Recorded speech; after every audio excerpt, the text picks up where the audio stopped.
আসসালামু আলাইকুম প্রিয় ফুটবল ফ্যান্স। ফুটবল দেশের আরও একটি ভিডিওতে আপনাকে স্বাগতম। লিগস কাপের গ্রুপ পর্বে নিজেদের দ্বিতীয় ম্যাচে গত ৩ আগস্ট নেকাক্সার বিপক্ষে মাঠে নেমেছিল ইন্টার মিয়ামি। সেই ম্যাচটিতে অবশ্য নির্ধারিত সময় শেষে ২-২ গোলের সমতায় থাকায় ম্যাচটি গড়ায় পেনাল্টি শুট আউটে, যেখানে নেকাক্সাকে ৪-৫ গোলের ব্যবধানে পরাজিত করে ইন্টার মিয়ামি।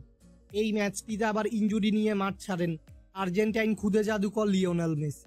এবার নেকাক্সার সঙ্গে ম্যাচের পর আবারও লিগস কাপের ম্যাচে মাঠে নামছে কোচ হাভিয়ার মাস্টেরানোর শিষ্যরা, যেখানে লিগস কাপের গ্রুপ পর্বে নিজেদের তৃতীয় ম্যাচে এবার পুমাস UNAM এর বিপক্ষে মাঠে নামবে মেসির দল ইন্টার মিয়ামি।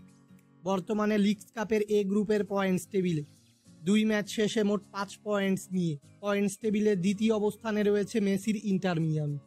অন্যদিকে বি গ্রুপের পয়েন্টস টেবিলে ২ ম্যাচ শেষে সমান ৫ পয়েন্টস নিয়ে পয়েন্টস টেবিলে চতুর্থ অবস্থানে রয়েছে পুমাস UNAM। এই প্রথমবারের মতো কোনো প্রতিযোগিতামূলক ম্যাচে মুখোমুখি হতে যাচ্ছে যুক্তরাষ্ট্রের ক্লাব ইন্টার মিয়ামি ও মেক্সিকান ক্লাব পুমাস, তাই এ দু দলের পূর্ব কোনো পরিসংখ্যান নেই। পুমাসের বিপক্ষের এই ম্যাচটিতে ইনজুরিজনিত সমস্যার কারণে ইন্টার মিয়ামির হয়ে খেলতে পারবেন না লিওনেল মেসি।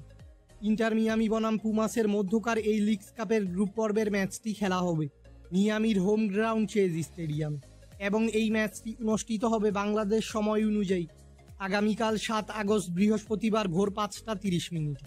ইন্টার মিয়ামি অবশ্যই চাইবে এ ম্যাচে পুমাসকে হারিয়ে লিগস কাপের কোয়ার্টার ফাইনালে কোয়ালিফাই করতে। ফুটবলের সকল নিউজ এবং আপডেটস পেতে আমাদের চ্যানেলটি সাবস্ক্রাইব করবেন এবং আমাদের সাথেই থাকবেন। ধন্যবাদ।